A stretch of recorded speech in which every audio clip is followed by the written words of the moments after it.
Angin malam berputar liar di atas tanah Sunda. Obor-obor bergetar. Tanah seperti menahan napasnya sendiri. Di tengah lapangan sunyi itu, berdiri seorang lelaki yang tak pernah tersentuh luka. Tombak pernah patah di dadanya. Api pernah padam di kulitnya. Namanya disebut dengan bisik dan gemetar Prabu Kian Santang, manusia kebal yang diyakini menyatu dengan kekuatan bumi. Namun, malam itu berbeda. Di hadapannya, berdiri seorang panglima dari barat, tidak membawa pasukan. Tidak menunjukkan amarah, hanya tatapan tenang yang tak bisa ditembus baja ataupun mantra. Sayyidina Ali, Kian Santang melangkah. Tanah bergetar, keyakinannya tegak seperti gunung. Lalu satu kalimat memecah sunyi. Jika tubuhmu tak terluka, apakah hatimu juga tak tersentuh? Dan untuk pertama kalinya, manusia kebal itu merasakan sesuatu yang belum pernah ia rasakan sebelumnya. Bukan sakit, tetapi retak. Angin pegunungan turun perlahan, menyapu lembah-lembah hijau tanah Sunda. Kabut pagi menggantung di antara hutan dan sungai, seolah menyembunyikan rahasia yang telah dijaga turun-temurun. Di tanah inilah para leluhur menanam doa, mantra, dan keyakinan bahwa bumi bukan sekadar pijakan, melainkan sumber kekuatan yang hidup.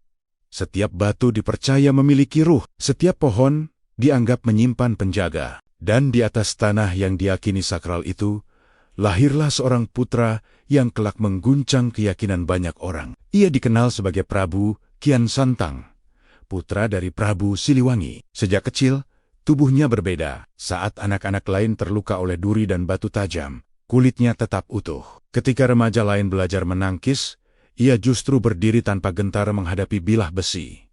Para empu dan resi mengujinya berkali-kali. Tombak dilemparkan, pedang diayunkan, api didekatkan ke telapak tangannya. Namun tak ada yang mampu meninggalkan bekas. Seolah-olah bumi sendiri menolak menyakiti darahnya. Kabar tentang dirinya menyebar cepat melintasi sungai dan hutan.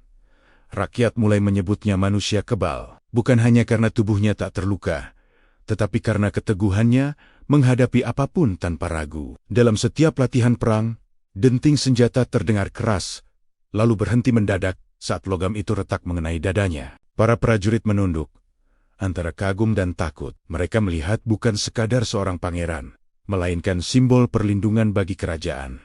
Namun kekebalan bukan hanya soal fisik. Seiring waktu, keyakinan dalam dirinya tumbuh semakin tinggi. Ia percaya bahwa darah raja dan kekuatan leluhur telah menjadikannya tak tertandingi.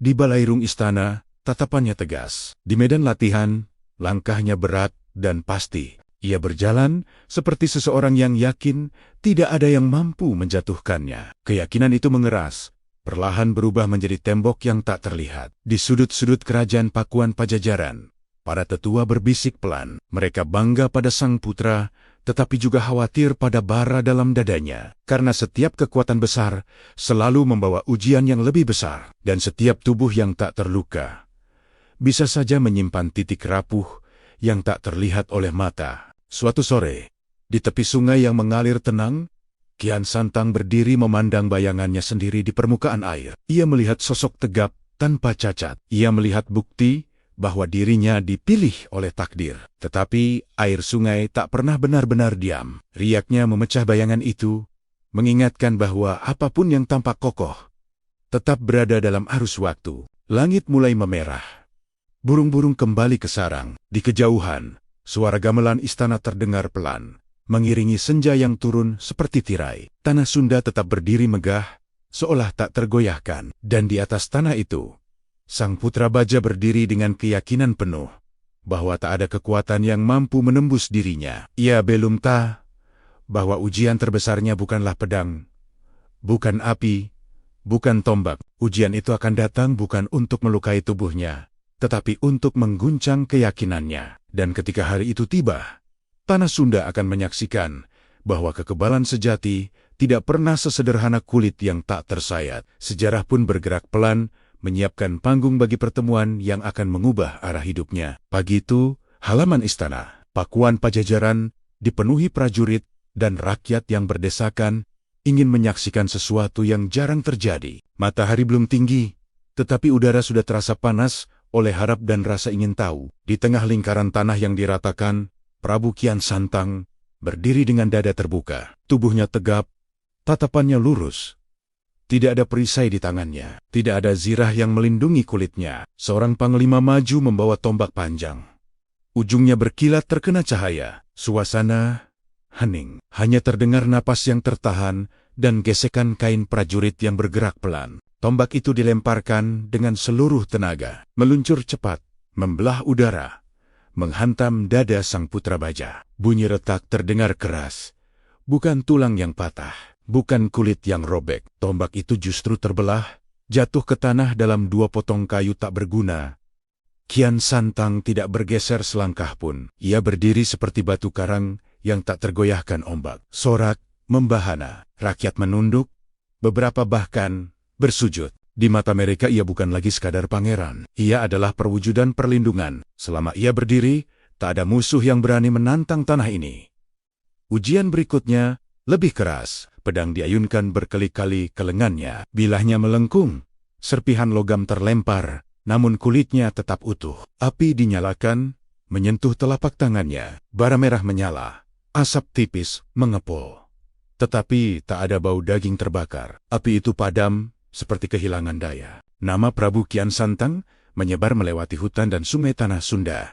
Para pedagang membawa kisahnya hingga ke pelabuhan-pelabuhan jauh. Para pertapa menyebutnya manusia yang menyatu dengan kekuatan bumi. Ilmu kebalnya dianggap bukan sekadar latihan, tetapi anugerah leluhur. Namun, di balik sorak dan pujian, sesuatu tumbuh dalam dirinya. Setiap keberhasilan membuat dadanya semakin tegak. Setiap senjata yang patah membuat keyakinannya semakin keras. Ia mulai memandang lawan bukan sebagai ancaman, melainkan sebagai pembuktian. Seolah dunia hanya panggung untuk menunjukkan bahwa tak ada yang mampu menyentuhnya. Di ruang singgasana, di bawah tatapan arca leluhur, ia berdiri di samping ayahnya, Prabu Siliwangi. Para penasihat berbicara tentang strategi, diplomasi, dan ancaman dari luar wilayah. Tetapi Kian Santang mendengar dengan keyakinan sederhana.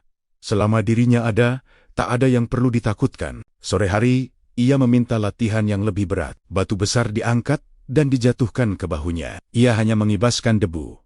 Panah ditembakkan bertubi-tubi. Anak panah itu jatuh seperti ranting kering. Setiap percobaan hanya mempertegas satu kesimpulan di benaknya, ia tak terkalahkan. Tetapi langit senja sering membawa keheningan yang berbeda. Saat sorak-sorai telah reda dan halaman istana kembali sepi, Kian Santang berjalan sendiri menyusuri tembok batu. Ia merasakan kekuatan mengalir dalam tubuhnya, hangat dan padat. Namun jauh di sudut hatinya, muncul pertanyaan samar yang belum berbentuk jelas. Jika tubuhnya tak bisa dilukai, apakah itu berarti ia telah menguasai segala hal? Pertanyaan itu cepat ia tepis. Ia menganggapnya sebagai keraguan kecil yang tidak layak dipelihara. Baginya, kekuatan adalah bukti. Dan bukti sudah terpampang nyata di hadapan seluruh kerajaan.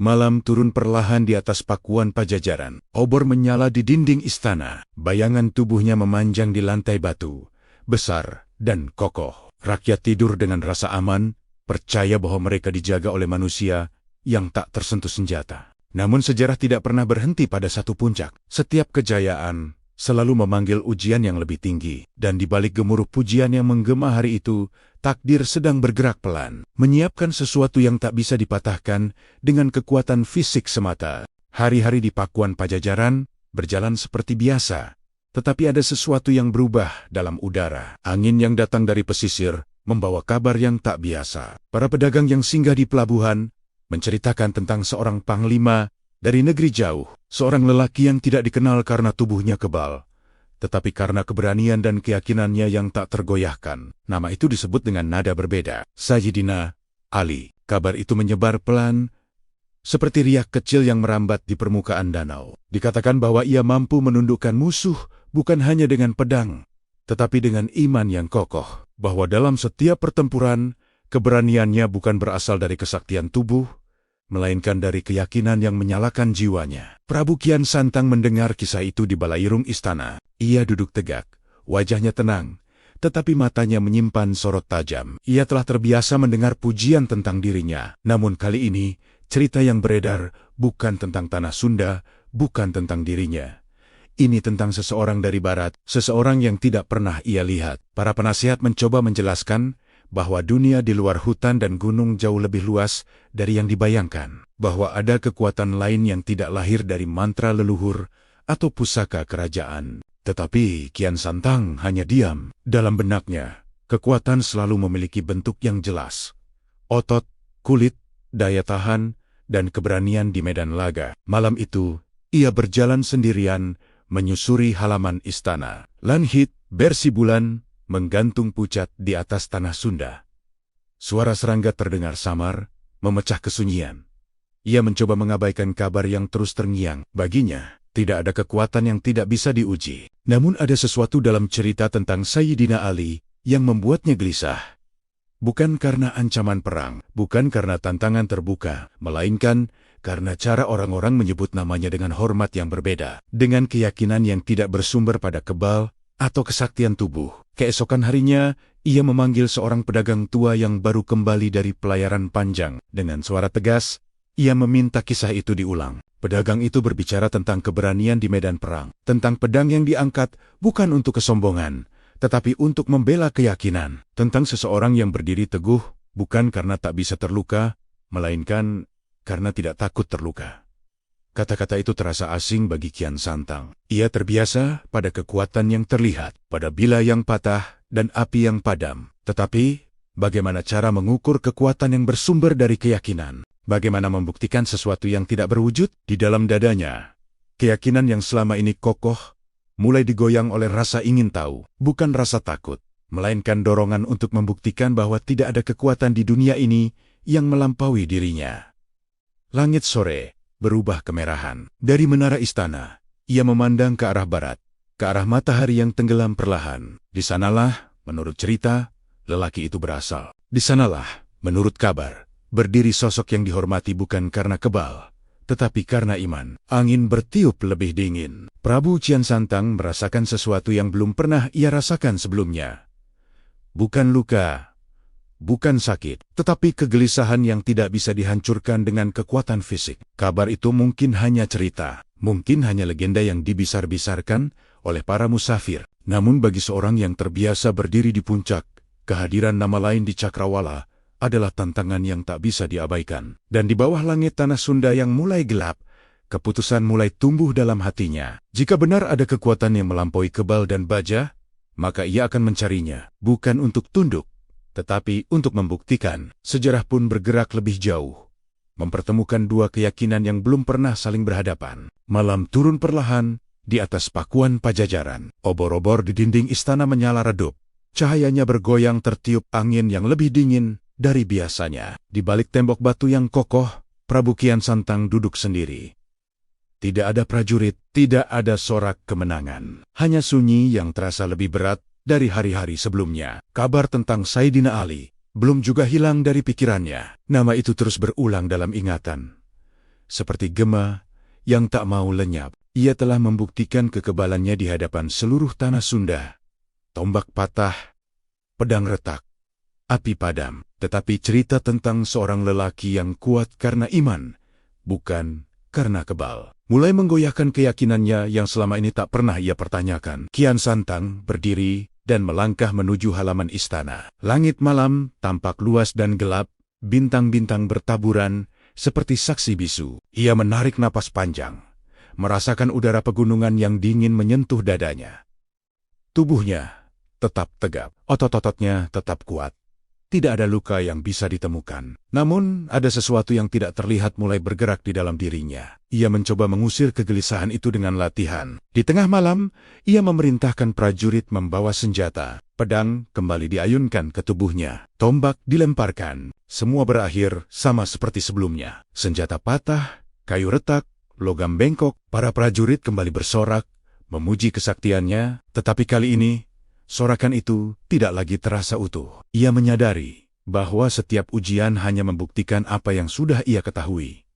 Ia kebal, ia kuat, ia tak terluka. Namun cerita tentang kekuatan lain yang tidak bergantung pada tubuh terus menghantui pikirannya. Di sudut istana, seorang resi tua memandangnya dengan tatapan dalam. Tanpa berani menegur langsung, sang resi hanya berkata pelan, "Tubuh yang tak tersentuh bukan berarti jiwa tak tergoyahkan."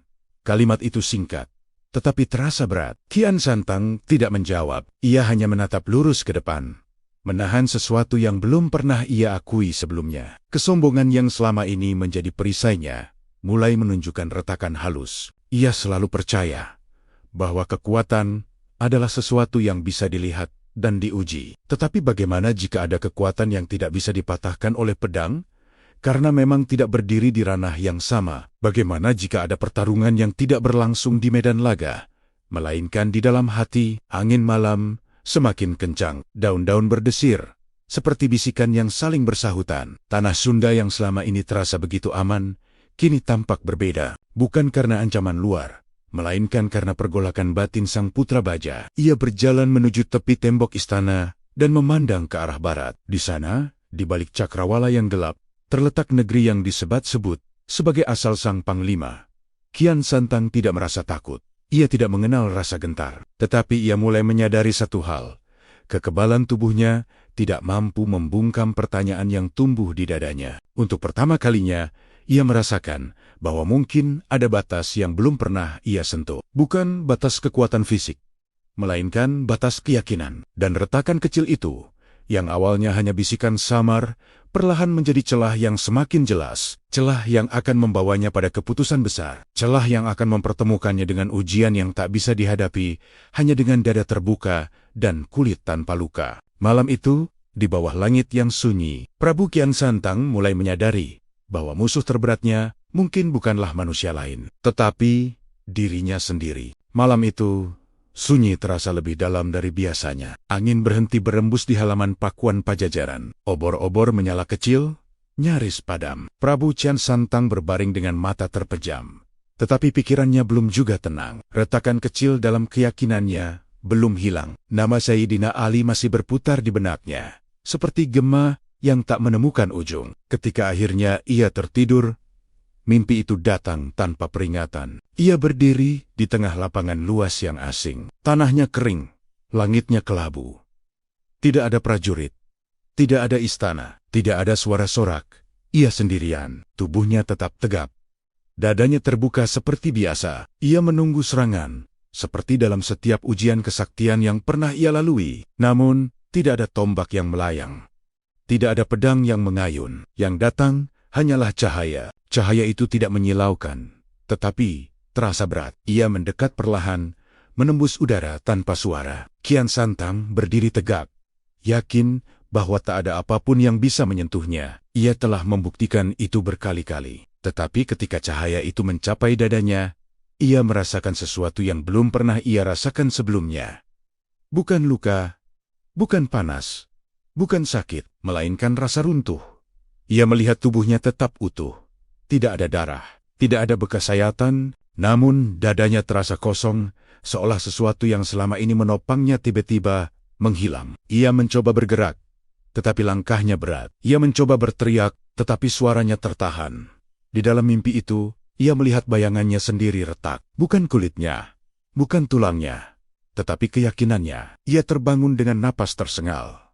Keringat membasahi dahinya. Ruangan masih gelap, tetapi jantungnya berdegup keras. Untuk beberapa saat, ia hanya duduk diam, mencoba memahami apa yang baru saja terjadi. Ia menunduk dan memandang kedua tangannya.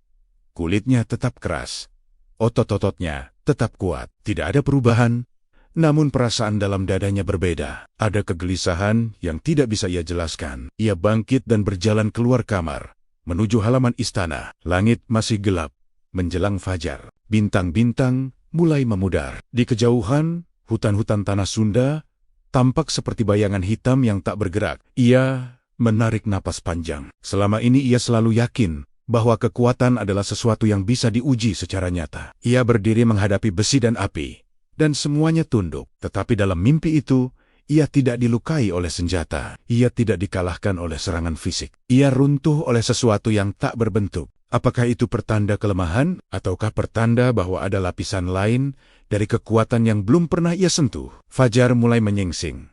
Cahaya tipis muncul di ufuk timur, suara burung pertama terdengar lirih. Dunia kembali seperti biasa, tetapi bagi Kian Santang, tidak ada yang benar-benar sama. Mimpi itu tidak bisa ia abaikan begitu saja. Ia mencoba meyakinkan dirinya bahwa itu hanya bunga tidur. Bayangan pikiran yang dipenuhi kabar tentang sosok dari barat. Namun semakin ia mencoba melupakannya, semakin jelas ingatan tentang cahaya yang menembus dadanya tanpa melukai tubuhnya. Untuk pertama kalinya dalam hidupnya, ia menyadari bahwa kekebalan tubuh mungkin bukanlah puncak dari segala kekuatan. Dan di antara cahaya fajar yang perlahan menyelimuti istana, ia mulai merasakan dorongan yang lebih kuat dari sekadar rasa ingin tahu. Dorongan untuk mencari jawaban, dorongan untuk memastikan apakah mimpi itu hanya bayangan, atau awal dari takdir yang tak bisa ia hindari. Sejarah bergerak pelan, menuntunnya menuju perjalanan yang akan menguji bukan hanya tubuhnya, tetapi jiwanya. Fajar belum sepenuhnya pecah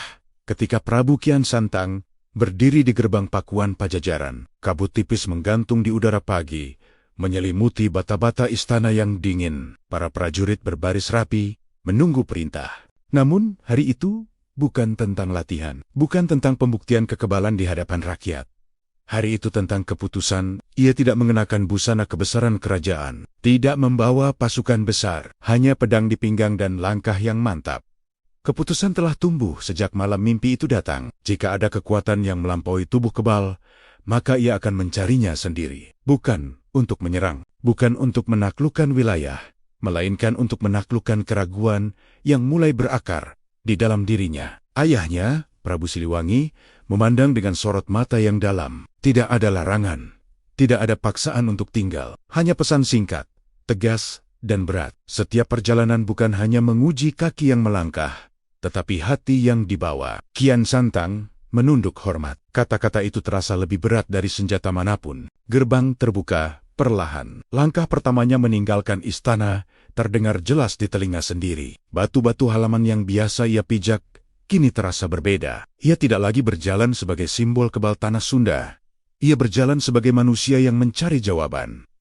Perjalanan itu panjang. Hutan-hutan tanah Sunda yang rimbun membentang luas. Sungai-sungai deras harus diseberangi.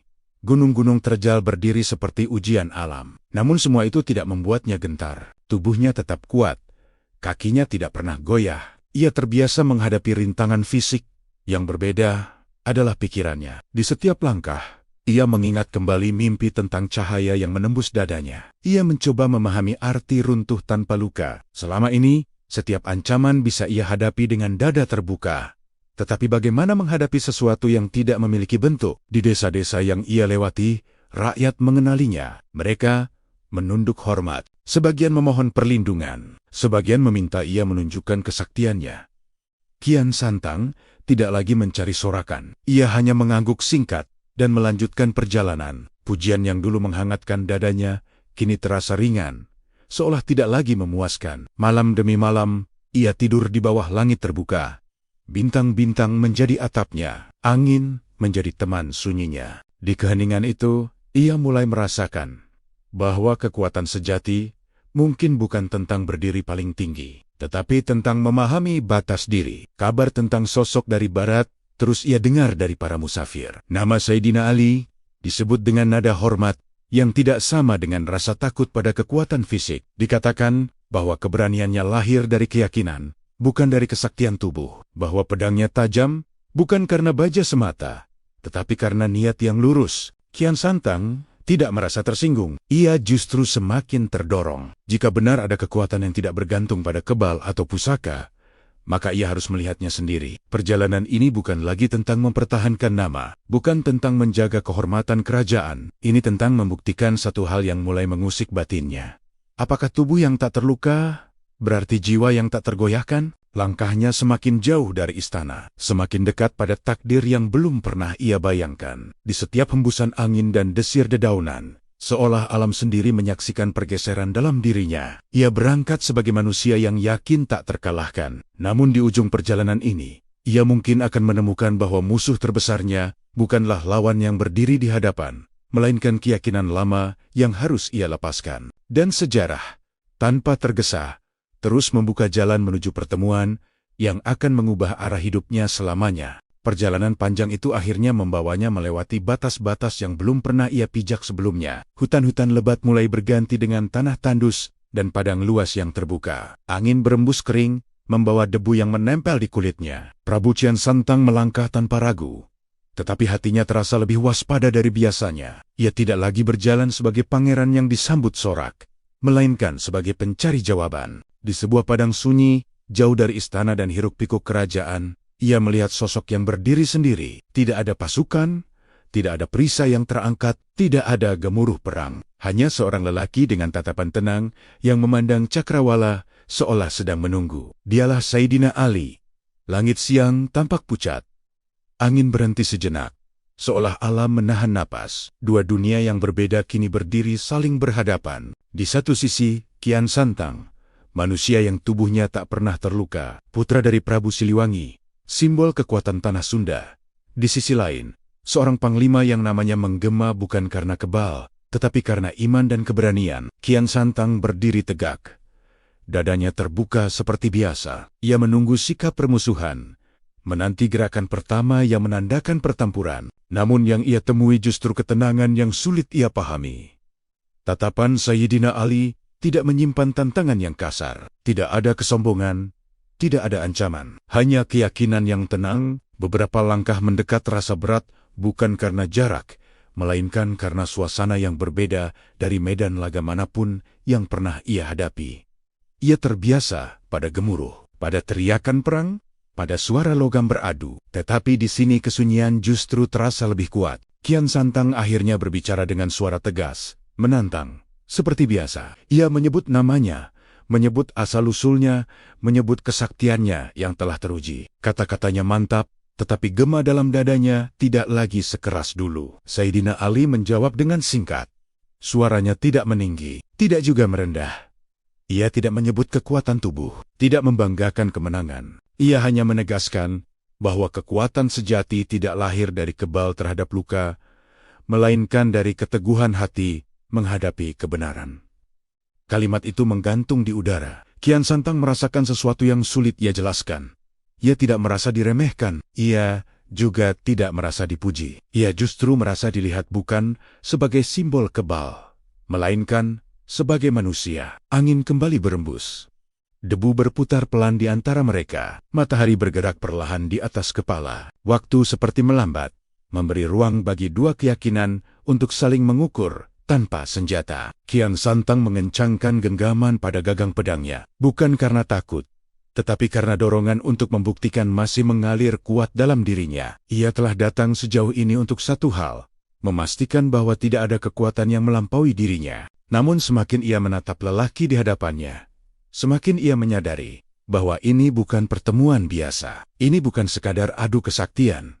Ini adalah pertemuan dua cara memandang dunia. Satu, berdiri di atas kebal dan warisan leluhur. Satu lagi berdiri di atas keyakinan dan penyerahan diri. Di bawah langit yang sunyi itu, sejarah mulai bergerak lebih cepat. Tanah yang mereka pijak seolah menjadi saksi bahwa apa yang akan terjadi bukan hanya menentukan siapa yang lebih kuat, tetapi siapa yang lebih memahami makna kekuatan itu sendiri. Dan untuk pertama kalinya, sejak meninggalkan istana, Prabu Kian Santang merasakan bahwa perjalanan ini benar-benar mencapai titik yang tak bisa lagi ia hindari. Padang itu sunyi, seolah menunggu keputusan yang tak bisa ditunda. Angin berembus rendah, menyapu debu di antara dua sosok yang berdiri saling berhadapan. Prabu Kian Santang merasakan detak jantungnya tetap stabil, napasnya teratur, tubuhnya siap, otot-ototnya tegang oleh kebiasaan menghadapi serangan. Di hadapannya Sayyidina Ali tidak menunjukkan sikap menyerang, tidak ada langkah agresif,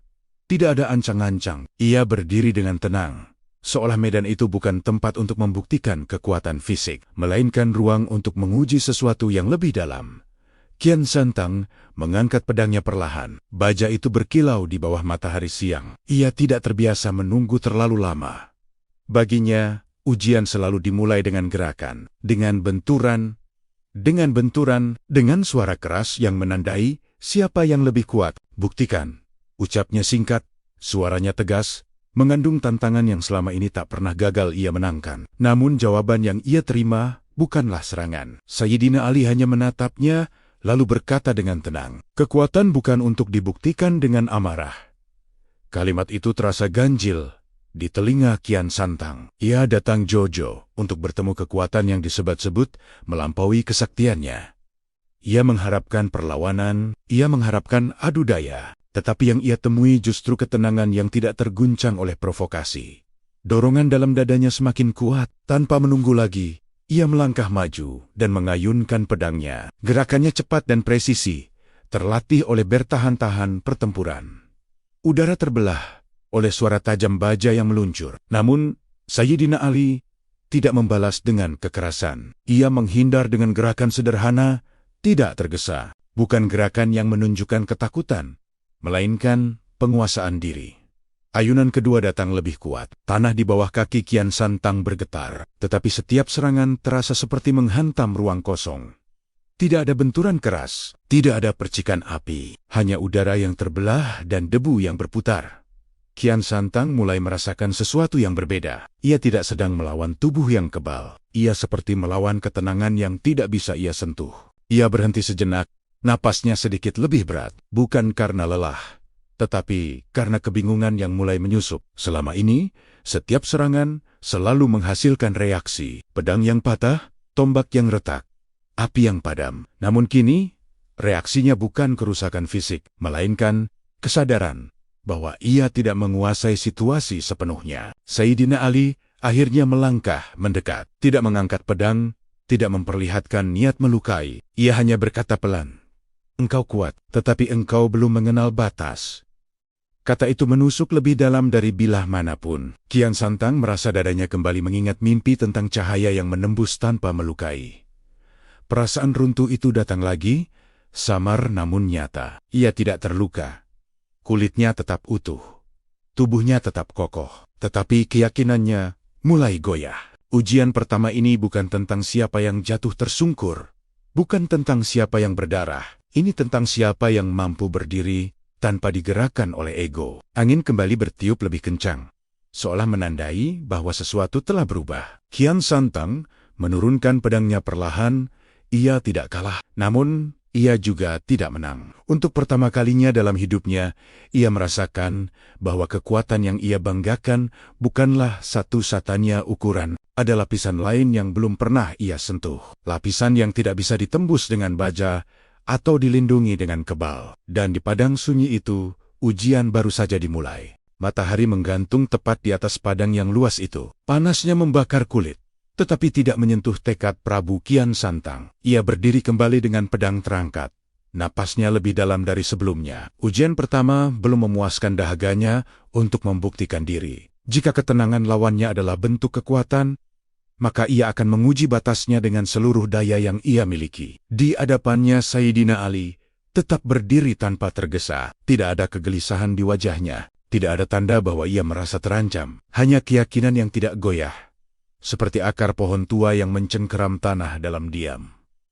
Kian Santang melangkah maju lebih cepat. Kali ini bukan sekadar ayunan biasa. Ia mengerahkan seluruh tenaga yang selama ini menjadikannya legenda di tanah Sunda. Tanah di bawah kakinya bergetar ketika ia melonjak dan menghantamkan pedang dengan kekuatan penuh. Suara angin terbelah keras, namun yang terjadi bukanlah benturan dahsyat seperti yang ia bayangkan. Sayyidina Ali mengangkat pedangnya untuk menahan, tetapi bukan dengan kekuatan kasar. Gerakannya sederhana, tepat, dan terkendali. Baja bertemu baja, tetapi tidak ada percikan amarah. Tidak ada gemuruh kemenangan. Hantaman kedua datang lebih keras. Kian Santang memutar tubuhnya, menyerang dari sisi yang berbeda. Ia tidak menahan diri. Setiap ayunan adalah pernyataan bahwa ia tak terkalahkan. Setiap langkah adalah bukti bahwa tubuhnya tidak mengenal lelah. Namun semakin kuat ia menyerang, semakin terasa bahwa yang ia hadapi bukan sekadar lawan fisik. Ia mulai merasakan kekosongan di antara setiap serangan. Seolah-olah tenaga yang ia lepaskan tidak menemukan sasaran yang benar-benar bisa ia hancurkan. Ia tidak melihat rasa takut di mata lawannya. Ia tidak melihat kemarahan. Yang ada hanya ketenangan yang membuat setiap serangannya kehilangan makna. Keringat mulai mengalir di pelipisnya, bukan karena luka, melainkan karena tekanan yang berbeda dari pertempuran manapun yang pernah ia jalani. Selama ini, kekuatannya selalu memancing reaksi keras dari lawan. Tetapi kini, reaksinya adalah ketenangan yang semakin kokoh. "Engkau menyerang tubuhku." Suara Sayyidina Ali terdengar tenang di sela benturan. "Tetapi yang engkau lawan sebenarnya adalah dirimu sendiri." Kata-kata itu membuat langkah Kian Santang terhenti sejenak. Ia tidak terbiasa mendengar kalimat seperti itu di tengah pertempuran. Ia terbiasa pada teriakan perang, ancaman, dan sumpah kemenangan. Tetapi kini, di tengah debu yang berputar dan matahari yang menyengat, ia mendengar sesuatu yang lebih dalam dari suara baja. Ia kembali menyerang, lebih keras, hampir seperti ingin menenggelamkan kalimat itu dalam suara benturan. Tanah retak di bawah pijakannya. Debu membumbung tinggi. Namun tetap saja, tidak ada luka yang tercipta. Tidak pada tubuhnya. Tidak pada lawannya. Dan justru disitulah perasaan aneh itu semakin jelas. Ia tidak kalah. Tubuhnya tetap utuh. Nafasnya masih kuat. Tetapi ia juga tidak menang. Serangannya tidak melukai. Tidak menjatuhkan. Tidak mengguncang ketenangan yang berdiri di hadapannya. Perlahan, ia mulai menyadari bahwa selama ini ia selalu mengukur kemenangan dari kerusakan yang ia sebabkan. Dari pedang yang patah, dari tombak yang hancur, dari api yang padam di kulitnya. Tetapi kini, ia menghadapi sesuatu yang tidak bisa dihancurkan dengan cara yang sama. Ia menurunkan pedangnya sedikit, menatap lurus ke arah lawannya. Di balik sorot matanya yang masih menyala, ada pertanyaan yang tak bisa lagi ia sembunyikan. Apakah mungkin kekuatan terbesar bukanlah yang membuat lawan jatuh, melainkan yang membuat diri sendiri berhenti? Angin kembali berembus, membawa debu menjauh dari mereka. Padang itu tetap sunyi, tetapi di dalam diri Kian Santang, gelombang besar mulai bergerak. Serangannya tidak melukai siapapun, namun justru disitulah sesuatu dalam dirinya mulai retak lebih dalam. Pertempuran ini belum berakhir, tetapi arah angin telah berubah. Debu masih berputar tipis di atas padang yang luas itu. Nafas Prabu Kian Santang terdengar berat. Meski tubuhnya tetap berdiri tegap tanpa luka, serangan demi serangan telah ia lepaskan dengan seluruh kekuatan yang pernah menjadikannya legenda di tanah Sunda. Namun tak satu pun mampu mengguncang ketenangan yang berdiri di hadapannya. Sayyidina Ali akhirnya melangkah maju. Gerakannya tidak tergesa, tidak menunjukkan kemarahan. Ia mengangkat pedangnya perlahan, seolah bukan untuk menyerang, melainkan untuk memperlihatkan sesuatu yang selama ini tak terlihat oleh Kian Santang. Baja itu memantulkan cahaya matahari, tetapi sinarnya terasa berbeda. Tidak menyilaukan, tidak mengancam, hanya tegas. Kian Santang bersiap. Ia mengencangkan genggaman. Inilah yang ia tunggu. Serangan nyata, benturan keras, ujian yang bisa diukur dengan kekuatan. Sayyidina Ali mengayunkan pedangnya. Gerakannya cepat, tepat, dan terarah. Kian Santang menahan dengan seluruh tenaga. Baja bertemu baja, suara denting terdengar keras, menggema di padang sunyi. Tanah bergetar ringan di bawah kaki mereka. Namun yang terjadi selanjutnya tidak seperti yang ia bayangkan. Ayunan kedua datang bukan dengan kekuatan kasar, melainkan dengan presisi yang tak terbantahkan. Pedang Kian Santang terpental sedikit, cukup untuk membuka celah. Dalam satu gerakan yang nyaris tak terlihat, ujung pedang Sayyidina Ali menyentuh dadanya. Tidak ada luka, tidak ada darah. Namun tubuh Kian Santang terdorong mundur, seolah ada beban berat yang menghantam dari dalam dirinya sendiri. Lututnya hampir menyentuh tanah. Nafasnya tercekat, ia menatap dadanya. Kulitnya tetap utuh, tidak ada goresan, tidak ada bekas. Tetapi rasa itu kembali muncul. Rasa yang sama seperti dalam mimpi, seolah sesuatu yang tak kasat mata telah disentuh. Ia bangkit kembali dengan wajah tegang. Untuk pertama kalinya, sorot matanya bukan hanya berisi keyakinan, tetapi juga kebingungan. Pedangku tidak melukaimu. Suara Sayyidina Ali terdengar tenang, karena tujuannya bukan untuk melukai tubuhmu. Kalimat itu menggantung di udara panas. Kian Santang mencoba menyerang lagi, lebih keras, hampir seperti ingin membalas penghinaan yang tak pernah diucapkan, tetapi setiap ayunan terasa kehilangan arah. Gerakannya tetap kuat, namun pikirannya mulai terpecah. Ia menyadari satu hal yang tak pernah ia akui sebelumnya. Ia tidak pernah benar-benar menguasai pedang. Ia hanya mengandalkan kebal. Selama ini, ia berdiri menghadapi serangan tanpa perlu memikirkan pertahanan. Tubuhnya adalah benteng, tetapi kini ia berhadapan dengan seseorang yang tidak mengandalkan benteng, melainkan penguasaan diri. Pedang di tangan Sayyidina Ali bukan sekadar baja. Ia adalah perpanjangan dari keyakinan yang mantap. Satu ayunan lagi datang. Kali ini bukan untuk menjatuhkan, melainkan untuk menghentikan. Dalam gerakan singkat, pedang Kian Santang terlepas dari genggamannya dan jatuh ke tanah berdebu. Suaranya terdengar keras, seperti penanda bahwa sesuatu telah berubah. Kian Santang berdiri tanpa senjata, tubuhnya tetap utuh. Ia tidak kalah secara fisik, namun ia merasakan sesuatu yang belum pernah ia rasakan sebelumnya, ketiadaan pegangan. Rahasia di balik pedang itu bukan terletak pada ketajaman baja, melainkan pada niat yang mengarahkannya. Bukan pada kekuatan tangan, tetapi pada keteguhan hati yang mengendalikannya. Angin kembali berembus, lebih dingin dari sebelumnya. Matahari mulai condong ke barat. Bayangan mereka memanjang di atas tanah. Prabu Kian Santang menyadari bahwa ujian ini tidak akan dimenangkan dengan kebal. Bukan dengan otot, bukan dengan warisan leluhur. Ia sedang diperlihatkan batas, dan batas itu bukan terletak pada tubuhnya, melainkan pada keyakinan yang selama ini ia anggap tak tergoyahkan. Pedang itu telah jatuh. Debu masih menari di udara ketika Prabu Kian Santang berdiri tanpa senjata di tangannya. Matahari condong ke barat, cahayanya memanjang di atas padang sunyi. Tubuhnya tetap tegap, kulitnya tetap utuh.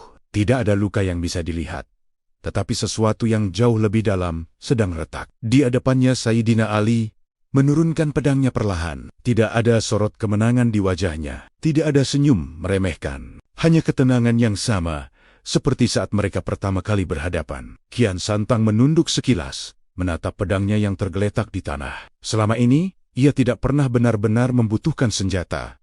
Tubuhnya adalah benteng, dada terbukanya adalah tantangan. Ia berdiri di medan laga dengan keyakinan bahwa tidak ada bilah yang mampu menembusnya. Namun kini, tanpa goresan sedikit pun, ia merasakan kekalahan yang tidak bisa dijelaskan dengan darah atau luka. Ia mencoba menguatkan diri, mengangkat kepala, menegakkan bahu. Aku masih berdiri, ucapnya tegas, seperti ingin mengingatkan dunia bahwa ia belum roboh. Sayyidina Ali menatapnya lurus. Tubuhmu berdiri, jawabnya pelan, tetapi hatimu sedang diuji. Kalimat itu seperti angin dingin yang menembus tulang. Kian Santang tidak marah, tidak juga berteriak. Ia hanya merasakan keheningan yang lebih berat dari benturan pedang manapun. Ia teringat kembali pada mimpi tentang cahaya yang menembus dadanya tanpa melukai. Perasaan runtuh itu kembali hadir. Ia sadar bahwa selama ini ia selalu mengukur kekuatan dari apa yang terlihat. Dari besi yang patah, dari api yang padam di kulitnya, dari sorakan rakyat di tanah Sunda yang memujanya sebagai manusia kebal. Tetapi kini, untuk pertama kalinya, ia merasakan rapuh. Bukan pada tulangnya, bukan pada kulitnya, melainkan pada keyakinannya. Ia menyadari bahwa ilmu kebal yang ia banggakan selama ini hanya melindungi tubuhnya. Ia tidak pernah menguji hatinya dari kesombongan. Ia tidak pernah mempertanyakan apakah kekuatannya membuatnya lebih bijak atau justru semakin tinggi memandang diri. Angin sore semakin dingin. Debu mulai turun perlahan. Langit memerah, seperti menyaksikan runtuhnya sesuatu yang telah lama berdiri kokoh. Kian Santang melangkah mundur satu langkah. Bukan karena takut, bukan karena terdesak, tetapi karena ia sedang memandang dirinya sendiri dengan cara yang belum pernah ia lakukan. Selama ini, ia selalu menjadi pusat kekuatan. Putra dari Prabu Siliwangi, simbol perlindungan kerajaan. Lambang kebal yang tak tersentuh. Namun di padang ini, semua gelar itu terasa ringan, bahkan tak berarti. Ia menyadari satu hal yang tak bisa lagi ia sangkal. Ilmu kebalnya tidak runtuh karena pedang. Ilmu kebalnya runtuh karena kesadaran. Kesadaran bahwa kekuatan sejati tidak hanya tentang tidak terluka, tetapi tentang mampu menundukkan diri sendiri. Kian Santang menatap kedua tangannya. Tangan yang tak pernah berdarah, tangan yang tak pernah gemetar, kini terasa berat oleh pemahaman baru yang belum sepenuhnya ia terima. Sayyidina Ali tidak melangkah mendekat. Ia memberi ruang, seolah tahu bahwa pertempuran terbesar sedang berlangsung di dalam diri lawannya. Langit semakin gelap, bayangan mereka memanjang dan perlahan menyatu dengan tanah. Padang itu tetap sunyi, tetapi di dalam dada Kian Santang, gemuruh besar telah terjadi. Ia masih berdiri, namun manusia kebal yang selama ini diyakini tak terkalahkan, kini menyadari bahwa ada sesuatu yang tak pernah ia lindungi. Dan dari kesadaran itulah, jalan baru mulai terbuka, jalan yang tidak lagi ditopang oleh kebal, melainkan oleh kerendahan hati yang baru saja lahir. Senja hampir habis, ketika keheningan kembali menyelimuti padang itu. Langit memerah gelap, seperti bara yang pelan-pelan padam. Prabu Kian Santang berdiri tanpa pedang, tanpa perisai, tanpa sorakan. Hanya dirinya dan kesadaran yang baru saja mengguncang dadanya. Angin berembus lebih pelan, membawa sisa debu menjauh dari kaki mereka. Di hadapannya Sayyidina Ali masih berdiri dengan ketenangan yang sama. Tidak ada desakan untuk menyerang lagi. Tidak ada niat mempermalukan. Hanya tatapan yang menembus lebih dalam dari bilah baja. Engkau kebal terhadap besi. Suara itu terdengar tegas, namun tidak keras. Tetapi apakah engkau kebal dari dirimu sendiri? Kalimat itu jatuh seperti batu ke dalam sumur yang dalam. Kian Santang tidak langsung menjawab. Nafasnya terasa berat. Bukan karena kelelahan fisik, melainkan karena beban pertanyaan yang tak pernah ia pikirkan sebelumnya. Selama ini, ia menganggap dirinya telah menaklukkan rasa takut. Ia berdiri menghadapi tombak dan api tanpa ragu. Tetapi kini, ia dipaksa menghadapi sesuatu yang lebih sunyegonya sendiri. Ia teringat pada hari-hari di tanah Sunda, ketika rakyat menunduk hormat dan menyebut namanya dengan kagum. Ia teringat pada pedong-pedong yang patah di dadanya, pada api yang padam di kulitnya. Semua itu membangun keyakinan bahwa ia dipilih, bahwa ia berada di atas yang lain. Namun di padang ini, tanpa luka sedikit pun, ia merasa lebih rapuh daripada saat menghadapi 1000 prajurit. Aku tidak pernah lari dari pertempuran, jawabnya akhirnya. Suaranya lebih pelan dari biasanya. Engkau tidak lari dari pedang, balas Sayyidina Ali. Tetapi engkau belum pernah menantang kesombonganmu. Kata itu menusuk. Kesombongan. Ia ingin menyangkal, ingin berkata bahwa semua yang ia lakukan demi menjaga kehormatan kerajaan, demi membela warisan ayahnya, Prabu Siliwangi. Namun semakin ia mencari alasan, semakin ia menyadari bahwa ada bagian dari dirinya yang menikmati pujian itu, yang berdiri lebih tegak karena sorakan, yang merasa lebih tinggi karena tak tersentuh luka. Langit semakin gelap, hanya sisa cahaya di ufuk barat yang bertahan. Di dalam dadanya, pergolakan semakin kuat. Ia tidak diserang, tidak dipukul, tidak dijatuhkan. Tetapi pertanyaan itu membuat lututnya hampir goyah. Apakah ia benar-benar kuat? Jika kekuatannya membuatnya merasa tak tersentuh, ia memandang kedua tangannya, tangan yang tak pernah gemetar. Kini terasa berat oleh kesadaran. Untuk pertama kalinya, ia melihat bahwa kebal bukanlah akhir dari perjalanan. Ia hanyalah lapisan luar yang melindungi tubuh, bukan hati. Sayyidina Ali melangkah satu langkah mendekat, tidak mengangkat pedang, tidak menunjukkan ancaman. Kekuatan sejati, ucapnya pelan, adalah ketika engkau mampu menundukkan dirimu sebelum menundukkan orang lain. Kalimat itu seperti membuka pintu yang selama ini tertutup rapat. Kian Santang menunduk, bukan karena kalah secara fisik, bukan karena tubuhnya tak sanggup berdiri, tetapi karena ia mulai memahami bahwa pertempuran ini bukan tentang siapa yang lebih sakti. Ini tentang siapa yang lebih jujur pada dirinya sendiri. Angin malam mulai turun, membawa hawa dingin yang menyentuh kulitnya. Namun kali ini, dingin itu tidak ia tolak. Ia biarkan meresap, seperti membiarkan kebenaran perlahan masuk ke dalam dadanya. Pertanyaan itu telah menghancurkan sesuatu dalam dirinya. Bukan tubuhnya, bukan keberaniannya, melainkan ego yang selama ini berdiri lebih tinggi dari yang seharusnya. Dan di antara sisa cahaya senja yang hampir padam, Prabu Kian Santang menyadari bahwa inilah titik balik yang tak pernah ia duga saat kekuatan yang ia banggakan harus tunduk pada pemahaman yang lebih dalam. Malam turun sepenuhnya di atas padang yang menjadi saksi pertemuan itu. Langit gelap tanpa bulan, hanya bintang-bintang yang bertaburan seperti mata yang mengawasi dalam diam. Prabu Kian Santang masih berdiri, tetapi bukan lagi sebagai sosok yang menantang dunia. Tubuhnya tetap tegap, dadanya tetap terbuka. Namun, di dalam dirinya, sesuatu telah berubah. Pertanyaan itu terus bergema. Apakah engkau kebal dari dirimu sendiri? Ia merasakan betapa selama ini ia tidak pernah benar-benar mempertanyakan dirinya. Ia hanya membuktikan kekuatan di hadapan orang lain. Ia hanya menunjukkan bahwa tidak ada besi yang mampu melukai kulitnya. Tetapi ia tidak pernah menantang hatinya sendiri. Angin malam menyentuh wajahnya. Dingin, nyata.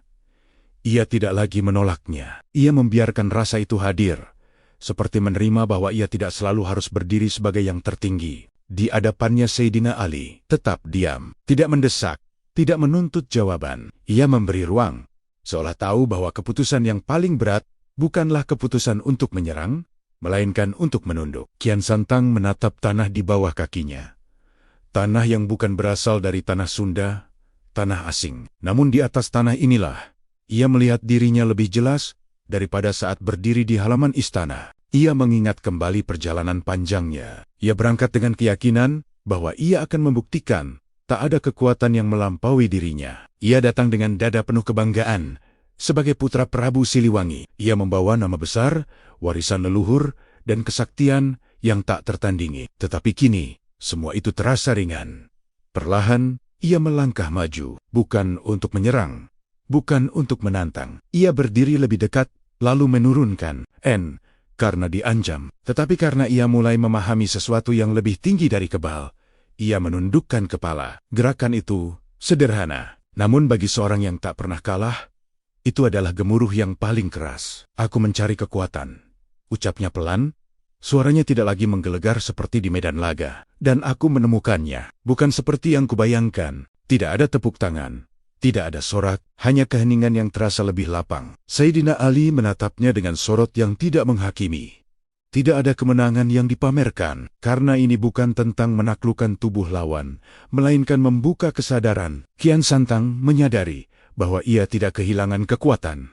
Tubuhnya tetap kebal, tenaganya tetap utuh. Tetapi cara ia memandang dirinya telah berubah. Ia tidak lagi melihat kekebalan sebagai puncak. Ia melihatnya sebagai ujian. Kesaktian yang dulu membuatnya berdiri lebih tinggi, kini justru membuatnya belajar untuk merendah. Malam semakin dalam. Angin berhenti. Di antara dua sosok yang berdiri dalam sunyi itu, takdir telah bergeser. Bukan dengan darah, bukan dengan jeritan, tetapi dengan kesadaran yang lahir dari keberanian untuk mengakui batas diri. Kian Santang menarik napas panjang. Ia merasakan dadanya lebih ringan daripada saat pedong-pedong patah di kulitnya. Ia tidak lagi ingin membuktikan siapa yang lebih kuat. Ia ingin memahami bagaimana menjadi kuat tanpa harus meninggikan diri. Di bawah langit yang gelap, ia tahu bahwa perjalanan ini belum selesai. Menundukkan kepala hanyalah awal. Di depan, ada jalan baru yang belum pernah ia tempuh. Jalan yang tidak ditopang oleh kebal, tetapi oleh ketundukan pada kebenaran. Dan dari titik itulah, sejarah mulai berbelok ke arah yang tak pernah dibayangkan sebelumnya. Malam masih membentang ketika Prabu Kian Santang berdiri dalam diam. Kepalanya telah tertunduk, tetapi hatinya justru terasa lebih terbuka dari sebelumnya. Tidak ada rasa kalah yang menggerogoti. Tidak ada rasa malu yang menekan. Yang ada hanyalah kesadaran bahwa ia sedang memasuki ruang yang belum pernah ia kenal. Di hadapannya Sayyidina Ali tidak mengangkat pedang lagi. Baja itu telah kembali ke sarungnya. Pertempuran fisik telah selesai. Namun percakapan yang lebih dalam baru saja dimulai. Kebal bukanlah kesempurnaan. Suara itu tenang, menyatu dengan angin malam. Ia bisa menjadi anugerah, tetapi ia juga bisa menjadi hijab yang menutup hati. Kian Santang mendengar kata itu dengan saksama. Hijab, penutup.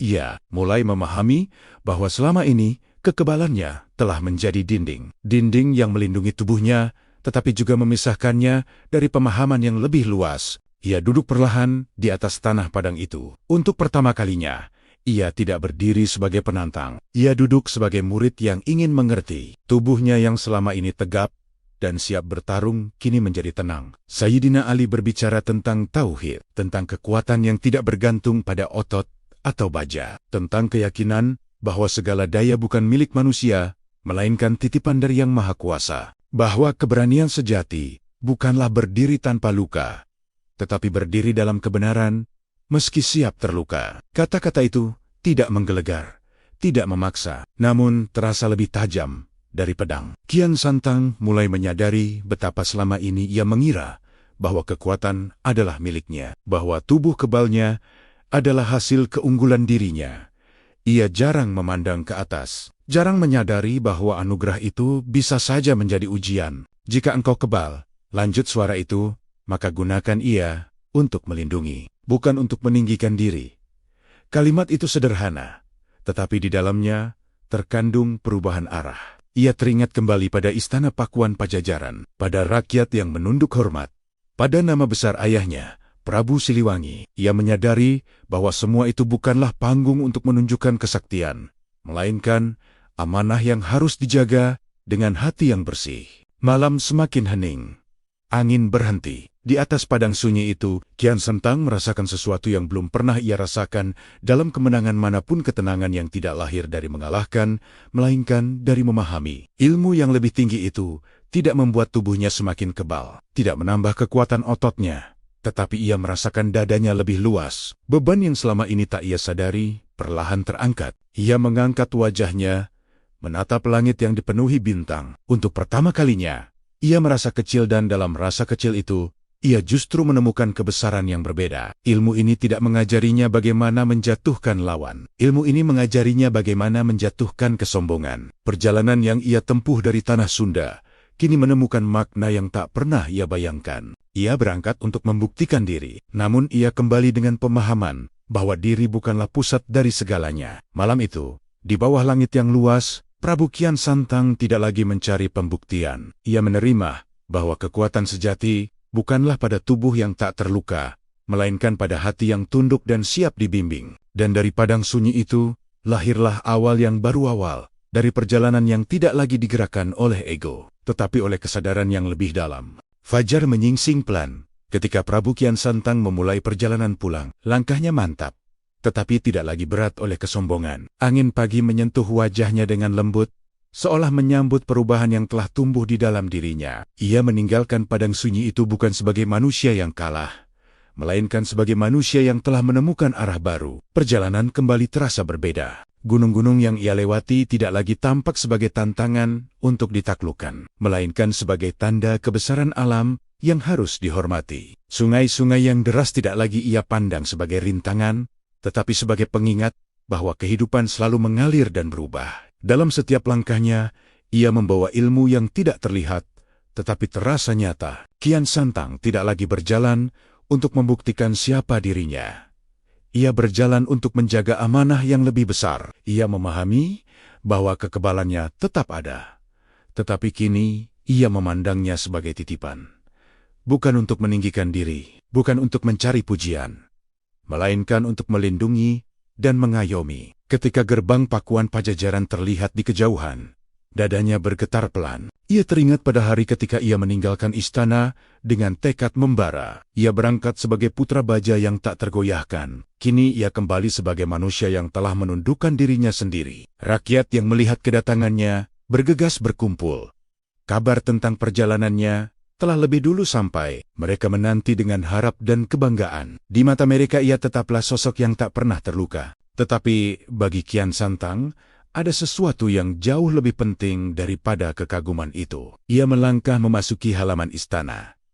Sorot mata para prajurit masih penuh hormat. Namun kali ini, ia tidak berdiri dengan dada membusung. Ia berjalan tenang, pandangannya lembut. Di ruang singgasana, ia bertemu kembali dengan ayahnya, Prabu Siliwangi. Tatapan sang raja tajam, mencoba membaca perubahan yang tak diucapkan. Kian Santang menunduk dalam-dalam. Gerakan itu bukan sekadar penghormatan formal, tetapi tanda bahwa ia telah memahami makna kerendahan hati. "Apa yang engkau temukan?" tanya sang raja pelan. Kian Santang mengangkat wajahnya. "Aku menemukan batas," jawabnya singkat. "Dan dari batas itu, aku belajar. Tidak ada kisah panjang tentang duel, tidak ada cerita tentang kemenangan atau kekalahan." Ia tidak menyebut nama Sayyidina Ali dengan kebanggaan atau rasa malu. Ia menyebutnya dengan hormat, karena dari pertemuan itulah, ia memahami bahwa kekuatan sejati tidak selalu berteriak. Ia sering hadir dalam diam. Hari-hari berikutnya menunjukkan perubahan yang nyata. Kian Santang tetap melatih diri, tetap menjaga kesiapan, namun kini ia lebih banyak mendengar daripada berbicara. Ia lebih sering turun ke rakyat, bukan untuk memamerkan kesaktian, tetapi untuk memahami kebutuhan mereka. Ia menggunakan kekebalannya untuk melindungi yang lemah, bukan untuk mengukuhkan nama. Di seluruh tanah Sunda, angin perubahan mulai terasa. Sang putra baja tidak lagi berjalan dengan bayangan tinggi yang menekan orang lain. Ia berjalan sebagai pemimpin yang sadar bahwa kekuatan adalah amanah, bukan mahkota. Namun, sejarah tidak pernah berhenti pada satu perubahan. Di balik ketenangan yang mulai tumbuh, dunia terus bergerak. Tantangan baru akan datang. Ujian lain akan muncul. Tetapi kini, Prabu Kian Santang tidak lagi berdiri hanya dengan kebal sebagai sandaran. Ia berdiri dengan hati yang telah belajar tunduk. Dan dari sanalah, babak baru tanah Sunda perlahan mulai terbuka. Pagi di Pakuan Pajajaran terasa berbeda. Cahaya matahari menyentuh dinding batu istana dengan lembut, seolah menandai awal yang baru. Prabu Kian Santang berdiri di menara, memandang hamparan tanah Sunda yang luas dan hijau. Angin pagi menyapu wajahnya, membawa aroma tanah basah dan dedaunan. Ia tidak lagi berdiri sebagai manusia yang membanggakan kebal. Ia berdiri sebagai penjaga amanah. Perubahan dalam dirinya tidak terjadi dalam satu malam. Ia tumbuh perlahan dalam keputusan-keputusan kecil yang ia ambil setiap hari. Ketika ada sengketa di antara rakyat, ia tidak lagi menunjukkan kekuatan dengan denting baja. Ia mendengar, ia menimbang, ia mencari keadilan, bukan kemenangan. Ketika ancaman datang dari luar wilayah, ia tetap maju ke depan. Tubuhnya tetap kebal. Senjata tetap tak mampu melukainya. Namun kali ini, ia tidak berperang untuk membuktikan diri. Ia berperang untuk melindungi dengan hati yang telah belajar rendah. Rakyat mulai melihat perubahan itu, mereka masih menyebutnya kuat. Masih memandangnya sebagai putra dari Prabu Siliwangi yang gagah. Tetapi kini, mereka juga melihat kebijaksanaan dalam sikapnya. Mereka melihat bahwa kekuatan tidak lagi dibalut kesombongan. Di ruang-ruang istana, para penasihat berbicara tentang masa depan kerajaan.